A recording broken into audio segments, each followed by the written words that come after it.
I wrote this thing the other day, this blog that I always release. I release blogs on my website and my Instagram, and I share with, all you guys. And I didn't really have any intention on writing a blog when I posted this picture, but when I put it up, it started to speak to me. And I was just gonna make it simple. I was gonna say, you know, Father Sunday with my little guy, something simple. And then that just didn't feel like it did it justice because we had, man, we had an amazing night. It wasn't the things that we did, it was more the conversation. I've been doing these father son days with my kids for a while. And we stopped doing them because we just got so busy with sports and jujitsu and everything, man. It's just been crazy. But I made a promise to myself that I would get back on it, and the kids were excited about it. So we started it up again. And the first one was with Jayden.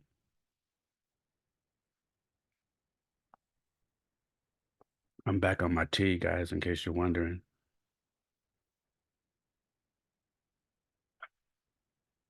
I like to drink tea at night with some honey because it helps me sleep. So if you're struggling, if you struggle like me trying to get sleep, do tea with honey.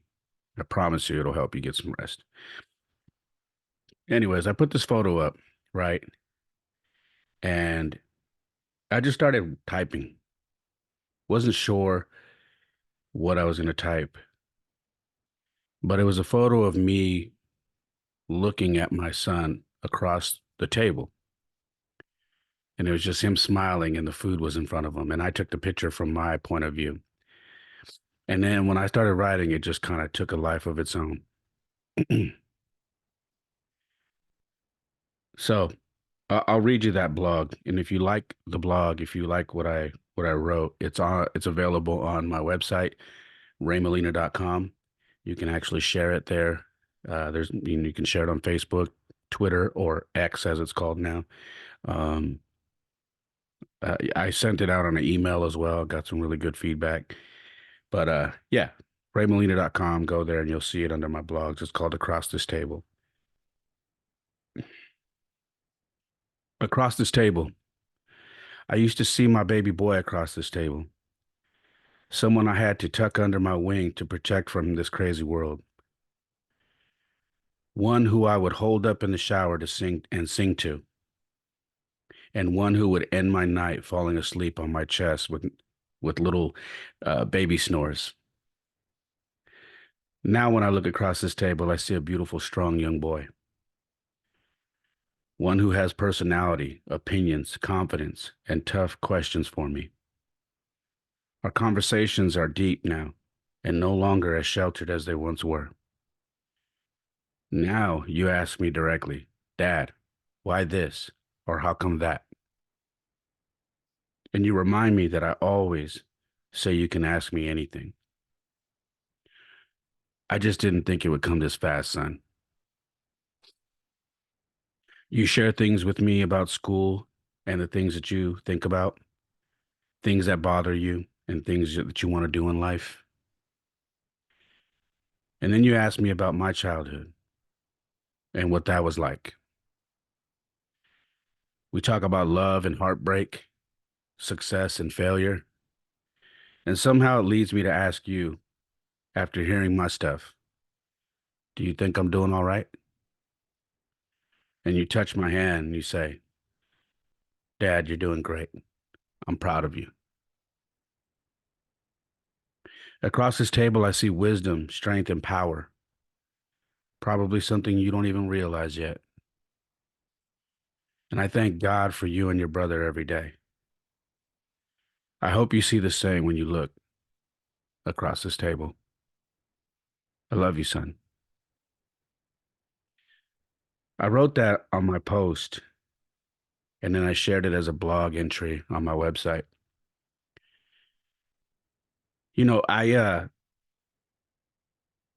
I don't know if I was prepared for the questions and how deep our conversation was going to go on on Friday, excuse me.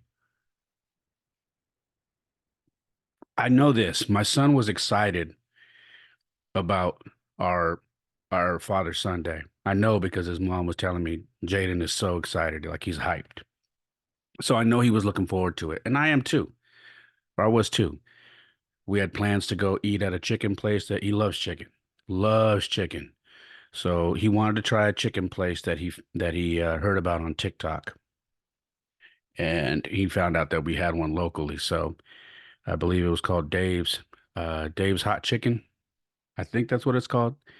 And so we planned on going there first, and then we went to the movies. All right, and almost immediately we got into a deep conversation. He started asking me um, about, you know, my childhood. He started asking me, pretty direct questions. He said, "Dad, can I ask you something?" I said, "Sure." He said, "You don't talk to your dad anymore, do you?"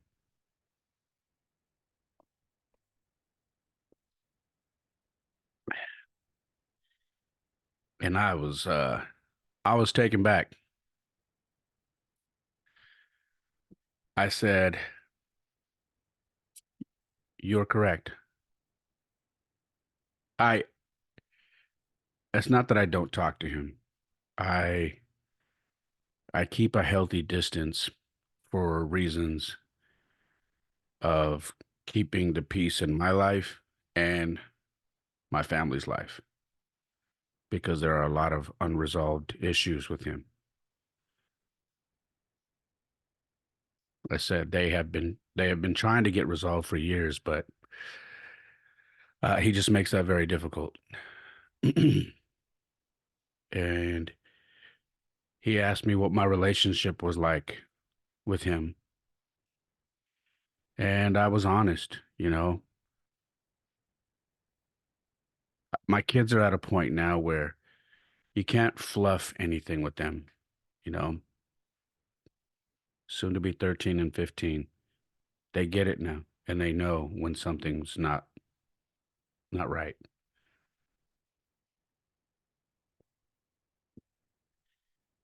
So he asked me why our relationship was the way it was. And I shared with him a few things, about me growing up. I shared with him my struggles with my father. I shared with him, you know, the relationship he had with my mother,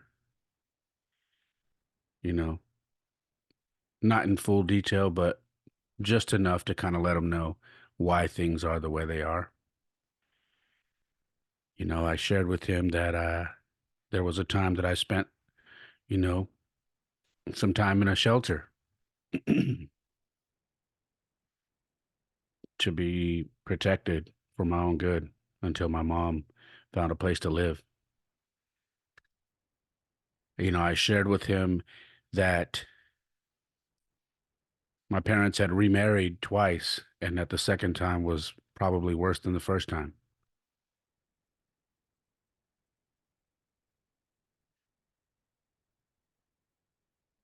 I shared with him in detail of me finding things out about my father that put me in a position to maybe compromise my freedom. And I shared these things with him because I wanted him to understand who I was and why I am the way I am.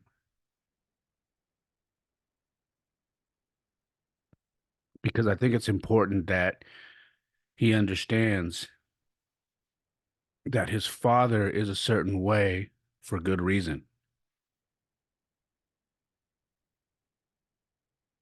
I told him I had the best example of a father. And he looked at me, he said, "What? After what you just told me, what?" I said, I did. He's like, how? And I said, because my father played his role in my life. His role was to mess up so bad. So when I became a father, I knew just to do the opposite.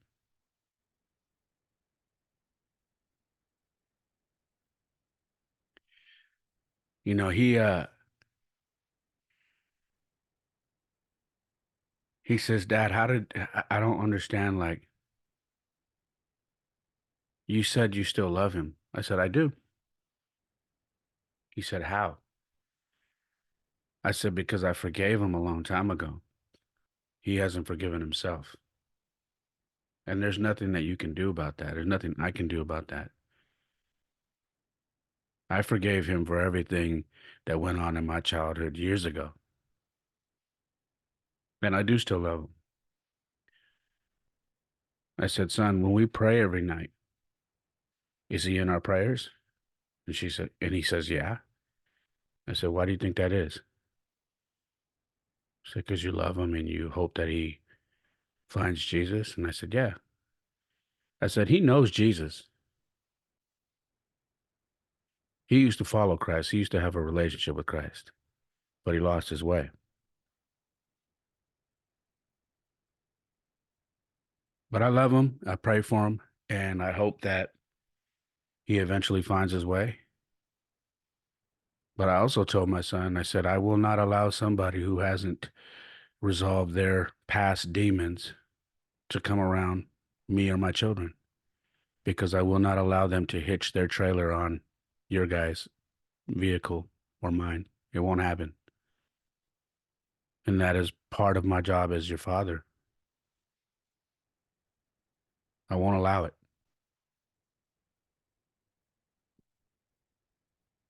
And he understood that.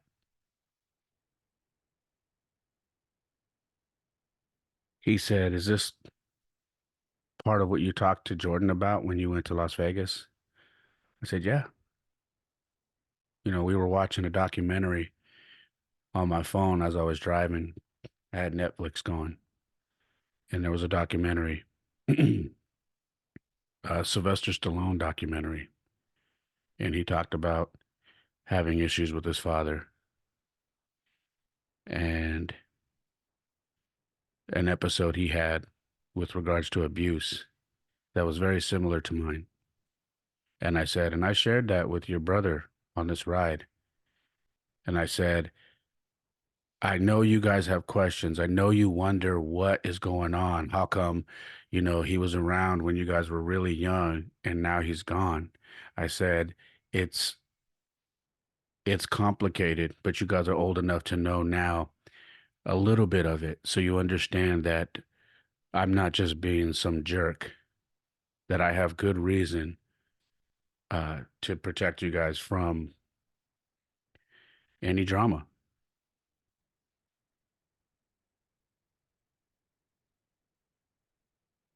And, I'm having this conversation with him and the whole time I'm just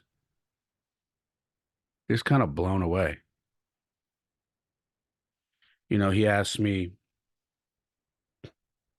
he tells me a little bit about school. He tells me, that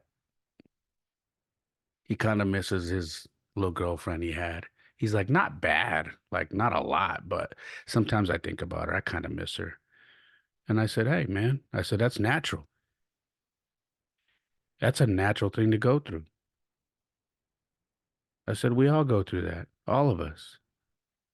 And I said, I'm not downplaying, you know, your feelings for her. I said, but you're young. You're going to go through this numerous times. It's going to happen numerous times.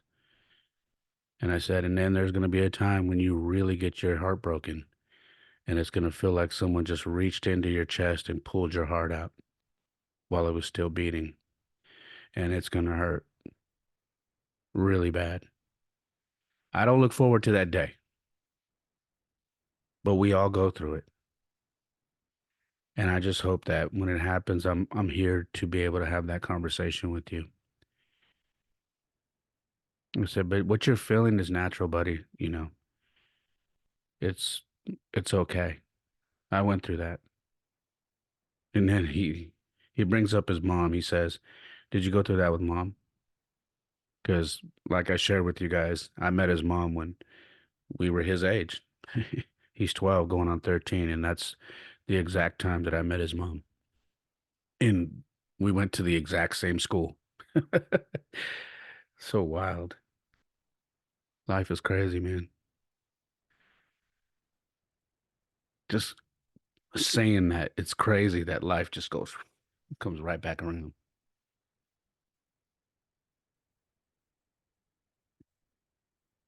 I told him, yeah, I did actually. I said, I can remember definitely. You know, we were young, we were little kids, and we were boyfriend and girlfriend for a brief minute. And then she got scared that I was going to kiss her. Someone told her I was going to try and kiss her at the lockers. So she broke up with me. Little kid breakup. Nothing happened, but somebody told her that I was going to try and kiss her. So she broke up with me. Um, but I told him, I said, I remember, you know, wondering, if the guy she was walking with to class was her new boyfriend or who she was talking to on the phone because we always used to talk on the phone. I said it was normal. And then after a while, it just fades away. It goes away. Takes a little while sometimes. I go, but it fades away. And then you're on to the next. It's going to be like that for you. So what you're going through it's not unheard of, buddy. You're fine. So then he asked me about the inevitable question. Uh, how about you and mommy now? And I said, what about us now? I mean, do you hear what I'm talking about? He's asking me these things and I'm looking at him like, God, Lord, this is uh this is not the Father Sundays we used to have. Like he's got some grown up questions now. He wants to know. And I'm here to give it to him. So I said, what do you want to know? He said, why did you guys divorce? And I said, well, the short part of that is we grew apart. I said, sometimes you have children and becoming a parent, you change. Everybody changes when you become parents. Like your life is different. You're no longer you're no longer that guy who can just get up and go and run around anymore and just go hang out with your friends. Now you have responsibilities. And it's not a responsibility just to raise your kid. Your financial responsibility goes up. Your stress goes up because you don't want to mess up. And I said, and then that puts a lot of stress on your relationship. And I said, and to be honest with you, um, a lot of ways I wasn't ready mentally. Um, I've always been a great father, but in hindsight, it took me time after the divorce to look back after I did some healing, to look back and really take ownership of some things that went wrong. Because I need to tell you, son, both of us are at fault. Initially, I was upset, and he said, "Who wanted the divorce?" And I said, "Do you mean who asked for it?" He said, "Yeah." I said, "Mommy did." I said, "But looking at it now, it was the right thing." He said, "Did it hurt you?" I said, "Of course it did. Of course." I said, "I felt like a failure." I said, "Because it wasn't just me, it was you guys."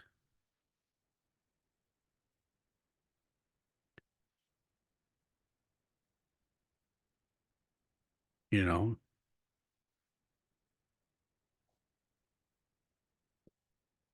I said, but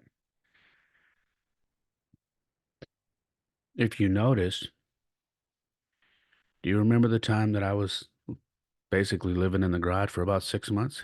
He said, yeah, I remember. We used to go in there and sleep with you. I said, well, for those 6 months, that was me trying to fix it. That was me trying to save our marriage. I didn't want to leave. I didn't want to give up. And I was praying every night until it was confirmed that it wasn't gonna work. He said, how did you move out? I don't remember you moving out. Do you hear these questions?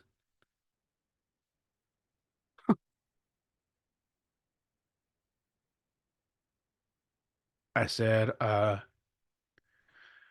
was moving out while you guys were at school. I was I was taking little things, small things at a time. I wasn't doing like big things. I was trying to go slowly so you guys wouldn't notice anything. He said, how did you do it? I said, Uncle Tom helped me. He said, what? And I said, yeah. I didn't have a truck at the time. He had it. So he helped me. And I said, and I slowly would move stuff out.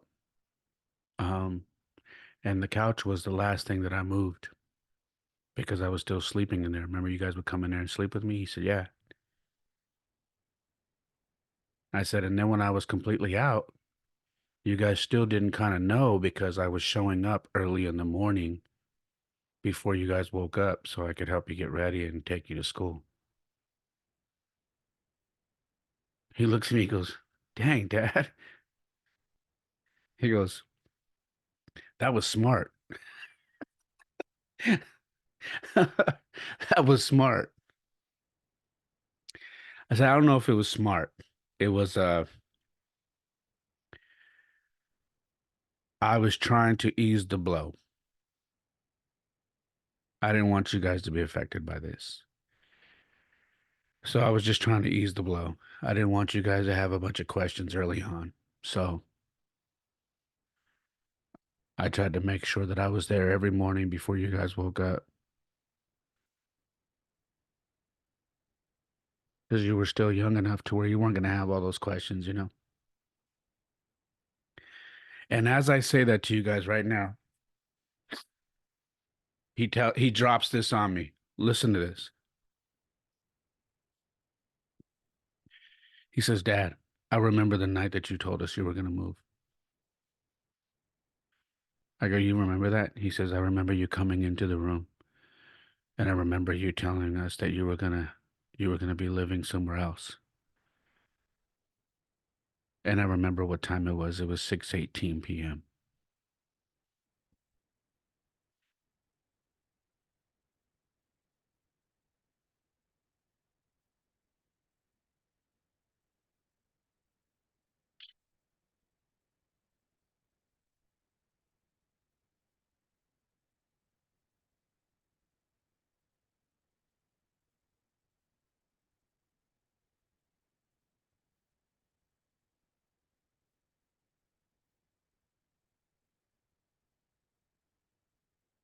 Fuck, right?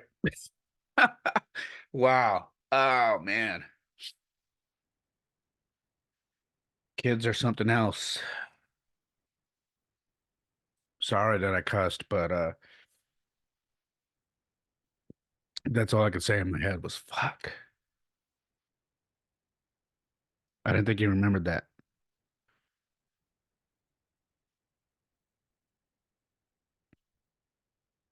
But he did.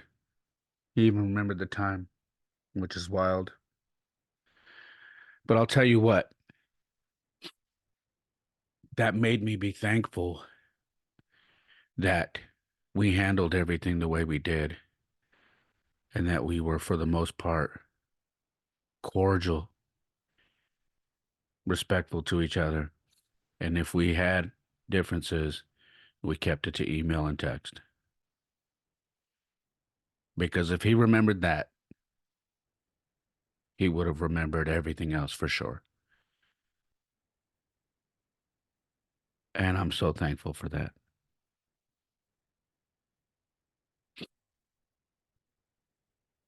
He said, "What was the hardest thing for me?" I said, "Aside from leaving you guys, that was the hard part. Um, the hardest thing was telling my grandfather because I was trying to break the chain." And he said, "What does that mean, break the chain?" And I said, "Well, sometimes in life, and I show him my fingers trying to make make a chain link. I said, sometimes in life, your past will connect itself to your children and your children's children. And we have a history of divorce in our family, up and down the family." And I said, and I wanted to break that. I wanted to do everything the right way. I wanted to have kids when I was married. I wanted to wait till I got married, and then I had kids, and then I wanted to stay married. I wanted to be married forever. And I said, and that didn't happen. So one of the hardest things I had to do was tell Grandpa. I said, and it was hard because I felt like I let him down. And he said, "Did you let him down?" And I said, "No, because Grandpa had already known. He said he knew, he could tell by the way I was acting. And he had a bunch of hard questions for me, and I answered them. And he said, "Well, if you didn't do any of those things, you did what you could. If you didn't do any of those things, then it was salvageable." He goes, "And that's not always up to you. Your partner has to be willing to salvage the marriage as well. And if they don't want to do that, it is what it is." He was like, "Man." I go, "But let me ask you something. Do you ever see me and mom fight? Do you ever see us talk bad about each other? Do you ever see us like," he's like, "No." He goes, "You guys are always like making fun of each other, laughing and stuff." I said, "Yeah, because we have a good friendship." I said, "Does that make you happy?" He's like, "Yeah, it does." I said, "How would you feel like if every time I picked you up or whatever, it was like just an argument with mom?" He goes, "That would be hard." I said, "Right, it would." And then he asked me about dating. And I said, "I date. I go to eat. I go to coffee. I go to the movies. I go on hikes. I date. I go, but I'm very careful with calling somebody my girlfriend because there's just so much stuff that comes with that when you're a father. Like, it's not like I was single and just don't have kids and, oh, I got a girlfriend now." I said, "Now I'm choosing a partner. I would be choosing a partner for myself and you guys because it's important what you guys think because this person will be around you. And if I feel that that is not a great fit, then I got to walk." He's like, "Have you found somebody?" I said, "Have you met anybody?" He said, "No." I said, "Okay. Then as of right now, there isn't anybody." I said, "But I will be honest with you. I do go have dinner from time to time. I do go have drinks. I do go have coffee. I do go for walks, whatever, because I'm trying to teach myself to be out there and continually meeting people because you just never know. And I'm leaving it in God's hands." And he said, "I understand." I said, let me ask you this. I said, "Would you have preferred that I immediately jumped into a relationship, or are you glad that I've been taking so much time?" He goes, "I like that you take time because we've spent a lot of time together, me, you, and Jordy, and we've done a lot of stuff together." I said, yeah, me too. I understand. I like that. I said, when it's time, God will tell me. God will tell me, hey, this is the one. Don't let this one get away.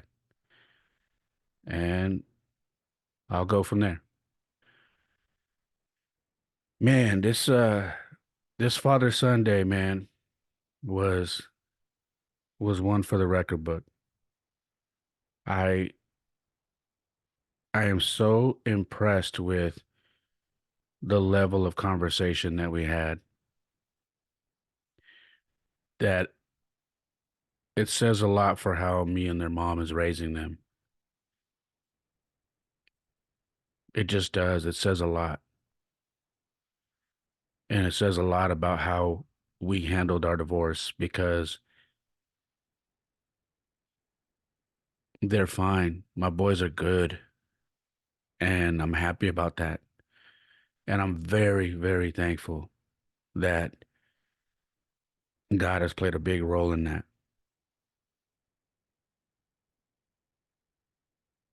It's pretty amazing, man. Speaking of God, I shared with you guys earlier, well, late last year, that we are no longer going to the church we used to attend for good reason. But in between time, we have checked out another church. We have gone to home groups where we've had, gatherings at the other pastors' homes and had food and had church at their houses. And that has kind of slowed down as well. Um, and I have been feeling guilty because it is my job to lead my children and to make sure that I am keeping to my promise to God. And we all three of us got baptized again last year. And I feel like I haven't been living up to my commitment to guiding my kids and teaching my kids the word. So I have been struggling with myself, um, trying to how I'm going to handle it because I don't want to just go to another building and start, jumping in and doing all that with another pastor and doing. I don't have it in me. So I've been praying on it and praying on it, and all I keep coming up with is there are ways for you to do church at home with your boys and teach them. You have to step up. You have to step up to the plate. This is your job. You're a father. You're the one guiding them. You shouldn't wait for another church or another pastor to help you guide them. You can do this. And today I had my first Sunday with my boys where we were having church at home. And what I did was I opened the Bible app and I researched a few lessons, and some of them go on for weeks and weeks and weeks. And I basically chose a lesson, and then I had them. They both have the Bible app. They access the Bible app regularly. My son Jayden's always posting scriptures, and Jordan, when we're in church, he'll pull up his Bible app and he'll read along. He'll highlight certain things. So they have the app. But this morning I asked them, I know you have the app. Do you have an account set up? And they said no. I said, well, create an account. Create an account because I want to do these lessons with you, and I want to add you to the lesson so we can do the lessons together and we can share the notes. And they said, okay. So they both this morning created their account. I added them to the lesson, and I went over to their mom's house, and we found a little area in the other living room where we had church. We we prayed before we started. Then I put on some worship music on my Spotify playlist. I kept it really low, and then we proceeded to go through the lesson plan, do the devotions, read the passage, discuss the passage, and type what we learned from the passage in the app. And the cool thing is, when we all did that after we discussed it and we typed what we got from the passage, because we are all three in the lesson plan with each other, we can see what we all got from it. So they can read what I put down, I can read what they put down, they can like it, they can put a little heart by it, and we go through and we learn this thing. And so reading, while we were doing it, like they're reading the first passage, I'll read the next passage, Jordan will read the passage, and we're sharing. And I have been proud of myself for a lot of things that I've done with my kids, but today I was super proud that I got out of my comfort zone.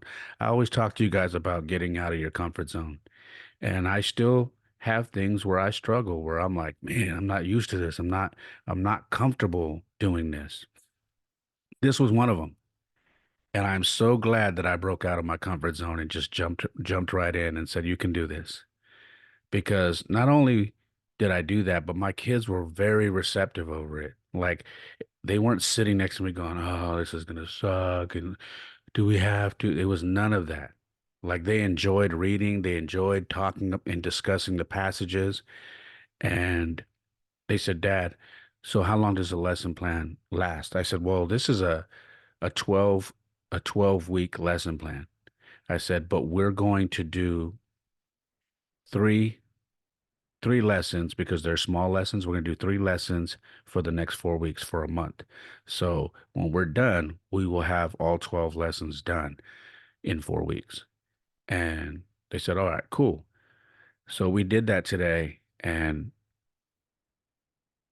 it was just, it was great, man. I I was very proud of myself for doing this, and I was very proud of how they reacted. And it's important for me to continue to give them the word of God and to teach them about the Bible, to teach them about Jesus Christ. It's important because, especially now, Jordan's in high school, is going into eighth grade, but they are now being exposed to a lot of stuff in school. And I just want them to be prepared. So I'm really glad that I took this opportunity today to do that. And I think they responded well.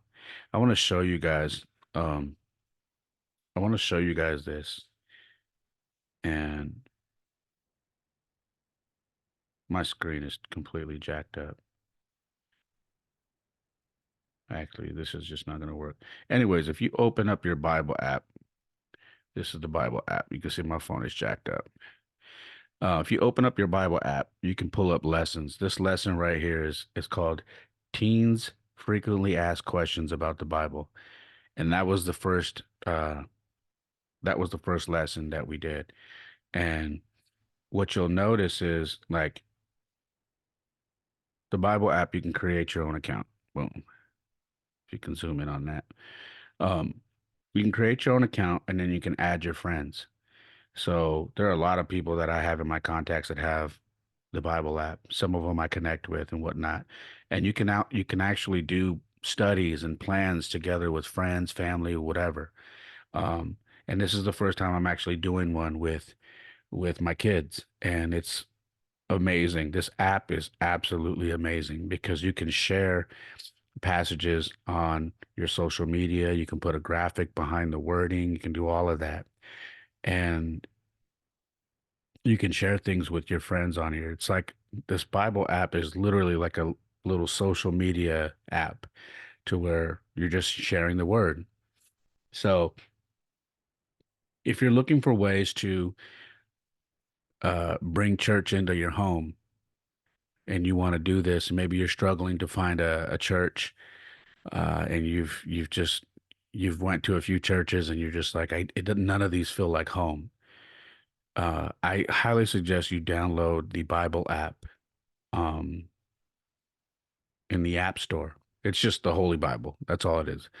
And it has all the different versions. You can download whatever version you want. So download the app, and then you can choose which version of the Bible you want to read.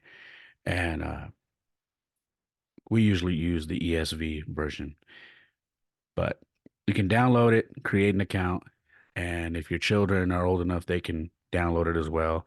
They can create an account, and then you can start doing lessons together. They have a search, it's a discover button. It's like on the bottom of the app, it's like a little spyglass. You click on that and you can type in, you can search whatever you can type in uh, passages about depression, how to deal with peer pressure, how to deal with heartbreak, or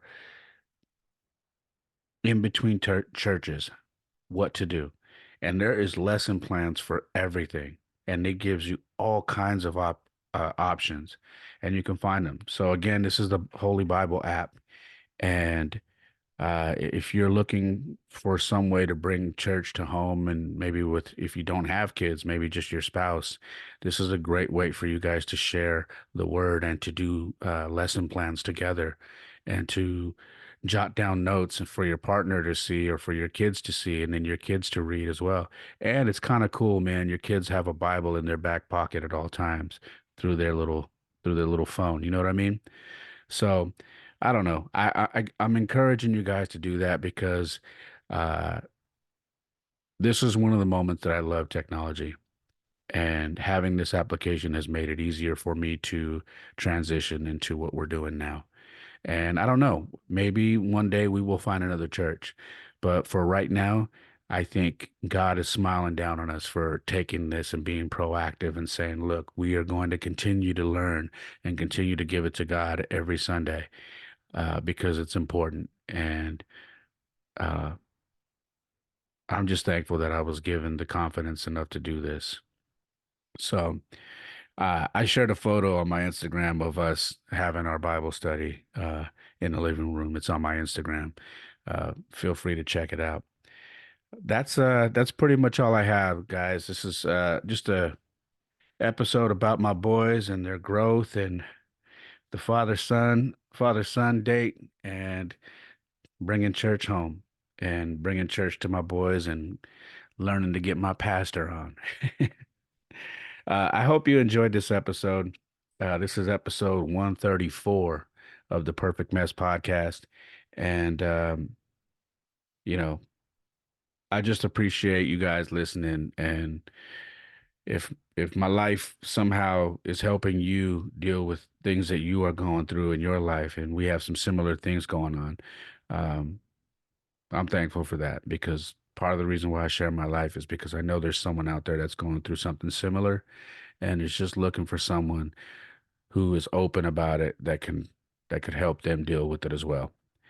Like I said, if you guys ever have questions, you're always, feel free to DM me on Instagram or message me on YouTube or whatever it is, and let me know.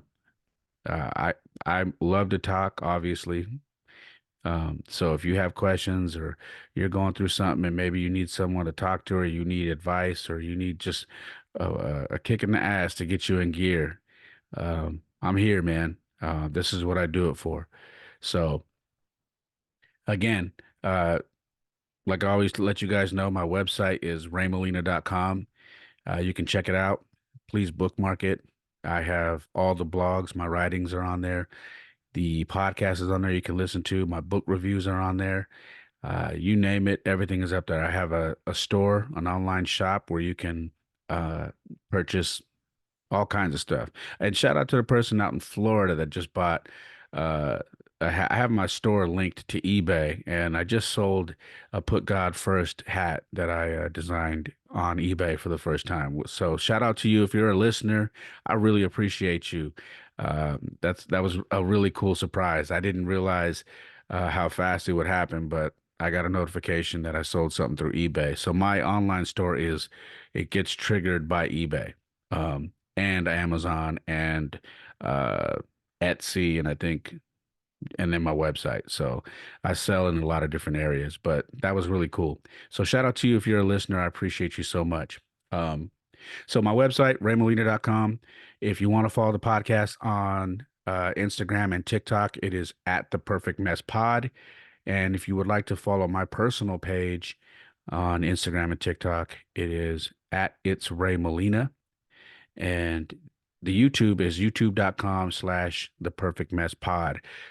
Please be sure to subscribe, hit that notification bell on YouTube, hit the thumbs up if you like it, thumbs down if you don't like it. I understand, it's totally fine. This isn't for everybody. If you do like it, please share it. Share it on the apps that you listen to, whether it's Apple, Spotify, um, Stitcher, whatever you're listening to, share it and leave a comment, rate, review. And if you're on YouTube, do the same thing. Please share it. All right. I really appreciate you guys. Again, we hit our 100th subscriber on YouTube, and I'm still stoked about that. So let's keep it going. And maybe eventually this will turn into something that I can look back on and go, man, the journey has been something else. All right. Other than that, oh yeah, if you're one of the guys or women who want to donate because you just enjoy the podcast, you don't have to. It's not necessary. But if you'd like to, I have Cash App. It's $ It's Ray Molina, and my Venmo is at It's Ray Molina. All right. Like I always say, my life isn't perfect. Oftentimes it is a mess, but for me, it is a perfect mess. Peace.